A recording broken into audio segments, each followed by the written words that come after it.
15 फरवरी 2013 को रशिया के चेलियाबिंस्क के ऊपर आईफिल टावर से भी ज्यादा भारी एक एस्ट्रॉयड आसमान में दिखाई दिया और फिर जमीन से करीब 30 किलोमीटर ऊपर एक विस्फोट हुआ। ये हिंसक घटना सूरज से भी ज्यादा चमकदार थी, लेकिन ये इतनी ऊंची थी कि विस्फोट के बाद पूरे 90 सेकंड तक सब कुछ शांत रहा। लेकिन इसके बाद विनाश का मंजर शुरू हो गया, जिसने तबाही को और भी बदतर बना दिया।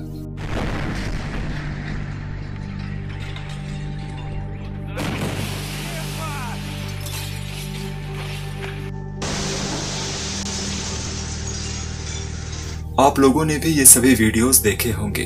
इस घटना के दौरान लोगों ने आकाश में धुएं के निशान देखे और इस अद्भुत नजारे का लुत्फ उठाया। लेकिन जब लोगों को लगा कि अब सब कुछ शांत हो गया है, तभी एक शॉक वेव हिट होती है और ये खिड़कियों को उड़ा देती है, जिससे हजारों लोगों के चेहरे और उनकी आंखों में शीशा लग जाता है, क्योंकि वे खिड़कियों से देख रहे थे। शॉक वेव ने हजारों इमारतों को क्षतिग्रस्त कर दिया और करीब 1500 लोग घायल हो गए। जो चीज चेलियाबिंस्क की इस घटना को शर्मनाक बनाती है वो ये है कि उसी दिन वैज्ञानिकों ने भविष्यवाणी की थी कि एक एस्ट्रॉयड पृथ्वी के करीब से उड़ान भरेगा, और वे सही थे। चेलियाबिंस्क की घटना के 16 घंटे बाद एक समान आकार का एस्ट्रॉयड, जिसे डुएंडे नाम से जाना गया, पृथ्वी की सतह के 27,000 किलोमीटर की दूरी से गुजरा। ये पृथ्वी के जियोसिंक्रोनस ऑर्बिट में मौजूद सैटेलाइट्स की तुलना में पृथ्वी के ज्यादा करीब से गुजरा। वैज्ञानिकों ने इस करीबी एस्ट्रॉयड की तो सही भविष्यवाणी की, लेकिन वे रशिया के ऊपर विस्फोट करने वाले एस्ट्रॉयड से पूरी तरह से चूक गए। और सच तो ये है कि ऐसा हर समय होता है। हम वास्तव में एस्ट्रॉयड्स का पता लगाने में उतने अच्छे नहीं हैं जितनी संख्या में वे हमसे टकराते हैं। 1988 के बाद से 1 मीटर से बड़े 1200 से अधिक एस्ट्रॉयड्स पृथ्वी से टकरा चुके हैं, और उनमें से हमने उनके पृथ्वी से टकराने से पहले केवल 5 का पता लगाया है, और उनका पता भी केवल 1 दिन पहले ही चला था। हमारी सारी टेक्नोलॉजी और पृथ्वी भर के सभी टेलीस्कोप्स के साथ भी हमें खतरनाक एस्ट्रॉयड्स के पृथ्वी से टकराने से पहले पता लगाने के लिए इतना संघर्ष क्यों करना पड़ता है? क्या संभावना है कि एक बड़ा एस्ट्रॉयड पृथ्वी से टकराएगा जो पृथ्वी पर मौजूद जीवन को मिटा देगा? और अगर हम किसी एस्ट्रॉयड को पृथ्वी की ओर आते हुए देख भी लेते हैं तो उस बारे में हम क्या कर सकते हैं? एस्ट्रॉयड्स हमारे सोलर सिस्टम के बनने के समय से बचा हुआ मलबा है। 4.5 अरब साल पहले चट्टाने और धूल पिघले हुए एक छोटे से प्लेनेट में एक साथ टकराए थे। अंदर भारी एलिमेंट्स, लोहा, निकल और इरिडियम जैसी धातुएं सतह पर हल्के सिलिकेट खनिजों को छोड़कर प्लेनेट के कोर में डूब गईं। इनमें से कुछ प्रोटो प्लैनेट्स यानी छोटे आकार के प्लेनेट उन प्लैनेट्स में विकसित हुए जिन्हें हम आज जानते हैं, लेकिन कई आपस में टकराकर टुकड़े टुकड़े हो गए। ये टुकड़े सूर्य की परिक्रमा करते रहे और एक दूसरे से टकराते रहे और ज्यादा छोटे छोटे टुकड़ों में टूटते रहे। ये एस्ट्रॉयड बन गए। यही कारण है कि उनमें से कुछ चट्टानी हैं, बजरी के आकार की चट्टानों के ढीले समूह जिन्हें मलबे के ढेर कहा जाता है, और दूसरे प्लैनेट्स के कोर से ज्यादातर मेटल हैं। ये एक लोहे का उल्कापिंड है। दरअसल ये एक छोटे से प्लैनेट के कोर का टुकड़ा है। जब एक छोटे प्लैनेट से एक विशाल एस्ट्रॉयड टकराया तो ये उल्कापिंड प्लैनेट के कोर से अलग हो गया था। ये उल्कापिंड जिसे आप अभी देख रहे हैं सबसे पुरानी चीजों में से एक है। मेन एस्ट्रॉयड बेल्ट में अधिकांश एस्ट्रॉयड्स के मंगल और जुपिटर के बीच स्टेबल ऑर्बिट होते हैं, लेकिन कुछ एस्ट्रॉयड्स ने पृथ्वी के करीब अपना रास्ता बना लिया है और इन्हें नियर अर्थ ऑब्जेक्ट्स के रूप में जाना जाता है। ये हमारे वैज्ञानिकों के लिए सबसे बड़ी रुचि का विषय है, क्योंकि ये हमारे लिए एक बड़ा खतरा है। स्टीफन हॉकिंग ने अपनी आखिरी किताब में एस्ट्रॉयड इंपैक्ट को पृथ्वी पर जीवन के लिए सबसे बड़ा खतरा माना है, लेकिन कई कारणों से एस्ट्रॉयड्स को खोजना मुश्किल है। अधिकांश एस्ट्रॉयड्स को जमीन पर मौजूद टेलीस्कोप्स द्वारा देखा जाता है। तो वैज्ञानिक क्या करते हैं कि एक तस्वीर को 1, 2, 3, 4 के क्रम में लेते हैं और एक मूव करते हुए पॉइंट की तलाश करते हैं, और ये मूव करता है क्योंकि ये सूर्य की परिक्रमा कर रहा है, जबकि दूर की चीजें तारे और आकाशगंगाएं नहीं, लेकिन इन्हें बड़े ध्यान से देखना होता है। एस्ट्रॉयड्स बहुत बड़े नहीं होते हैं। इनका आकार मीटर से लेकर किलोमीटर्स तक होता है, और अंतरिक्ष के विशाल विस्तार में इस तरह की चट्टानों का सामना करना बेहद खतरनाक है। यहाँ तक कि छोटे वाले भी बहुत नुकसान कर सकते हैं। चेलियाबिंस्क उल्कापिंड केवल लगभग 20 मीटर डायमीटर का था, लगभग 2 स्कूल बसों की चौड़ाई जितना। साथ ही एस्टेरॉयड्स खुरदुरे और गहरे रंग के होते हैं। वे केवल 15% प्रकाश को परावर्तित करते हैं जो उन्हें हिट करता है। इसलिए उन्हें देखने का हमारा सबसे अच्छा मौका तब होता है जब वे पूरी तरह से सूर्य से प्रकाशित होते हैं। और इसीलिए वैज्ञानिकों ने पाया है कि पृथ्वी के निकट 85% से ज्यादा एस्टेरॉयड्स सूर्य से ठीक विपरीत दिशा में 45 डिग्री आकाश में पाए गए थे।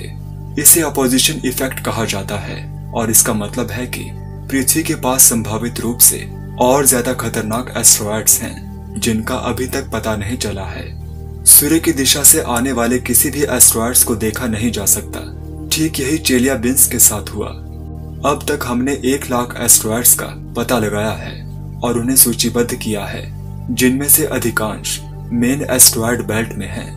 लेकिन 24,000 नियर अर्थ ऑब्जेक्ट्स हैं जिन पर हमें विशेष रूप से कड़ी नजर रखने की जरूरत है, क्योंकि एक बार जब आप एक एस्टेरॉयड का पता लगा लेते हैं तो ये कहना मुश्किल है कि ये पृथ्वी से टकराएगा या नहीं। इसलिए यदि हम केवल एक ऑब्जेक्ट की खोज करते हैं और हमारे पास केवल कुछ ही दिनों का डेटा है तो हम वास्तव में ये नहीं बता सकते हैं कि ये कहाँ जाने वाला है, क्योंकि हम गति की इस छोटी सी चाप को लेने की कोशिश कर रहे हैं और भविष्य में इसकी भविष्यवाणी करना चाहते हैं। इसके लिए हमें वर्षों के अवलोकन की आवश्यकता होगी। लेकिन यहाँ तक कि अगर हमारे पास एस्टेरॉयड का सही अवलोकन भी है तो भविष्य में हम कितनी दूर की भविष्यवाणी कर सकते हैं, इसकी एक मौलिक सीमा है और ये कुछ प्रभावों के कारण है। लेकिन एक बात है कि हम जानते हैं कि ये बिना किसी दूसरे के प्रभाव के केवल सूर्य की परिक्रमा नहीं कर रहे हैं। सभी प्लैनेट्स में गुरुत्वाकर्षण है और सभी प्लैनेट पृथ्वी के करीब मौजूद एस्टेरॉयड्स को खींच रहे हैं और ऑर्बिट को महत्वपूर्ण रूप से बदल सकते हैं। तो यहाँ डायनामिकल केयास नामक कुछ है, यानी गतिशील गड़बड़ है, जिसका मूल रूप से मतलब है कि एक निश्चित समय के बाद हम नहीं जान सकते हैं कि एस्टेरॉयड कहाँ होगा। और व्यवहार में इसका मतलब ये है कि हम भविष्य में 100 साल से ज्यादा कोई काम नहीं कर सकते। तो अधिकतम समय 100 साल है।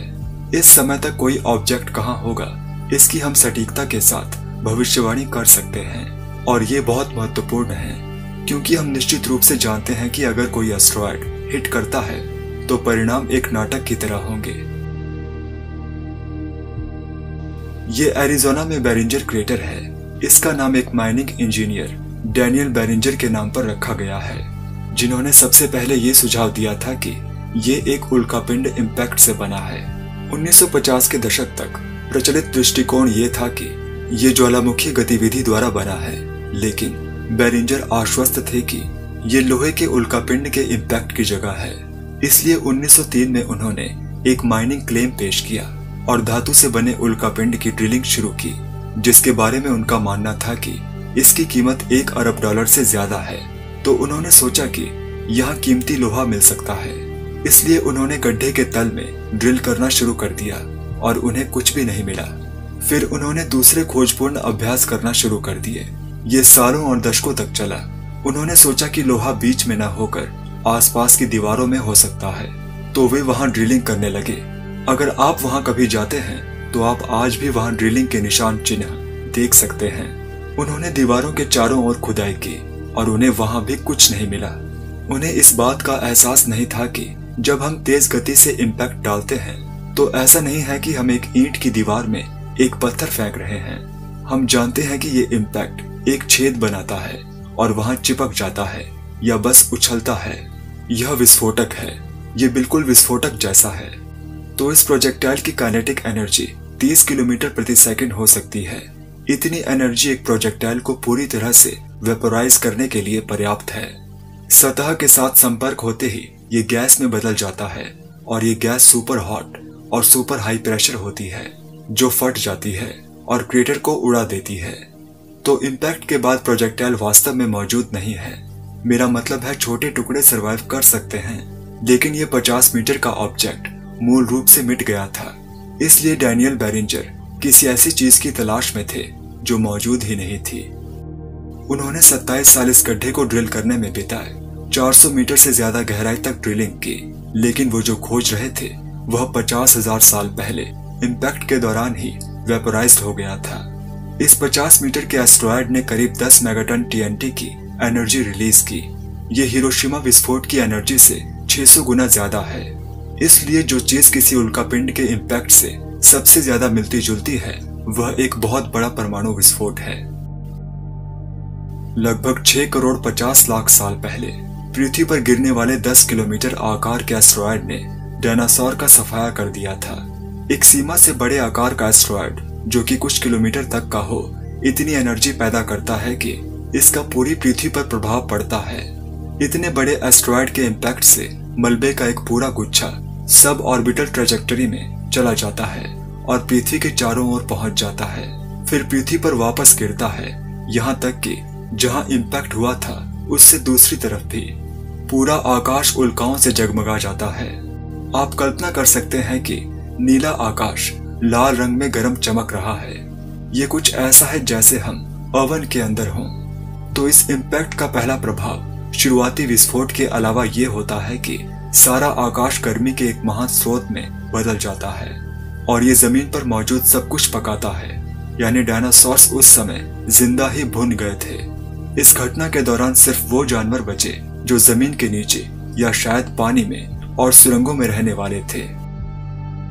तो क्या संभावना है कि 10 किलोमीटर या उससे बड़े आकार का एस्टेरॉयड फिर से पृथ्वी से टकरा जाए?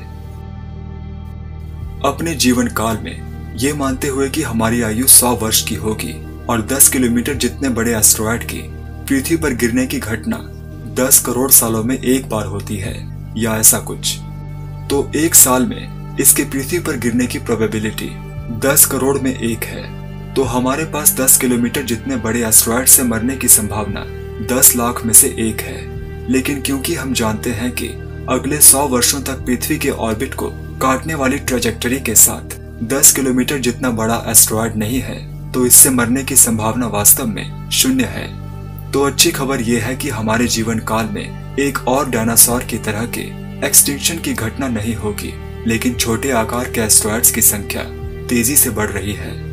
हर 10 किलोमीटर के एस्टेरॉयड की जगह पर 1001 किलोमीटर के एस्टेरॉयड्स हैं और ये भी बहुत ज्यादा नुकसान करने में सक्षम हैं। इस आकार का एस्टेरॉयड पूरी दुनिया को तो नहीं, लेकिन दक्षिण भारत जितने बड़े क्षेत्र को आसानी से मिटा सकता है।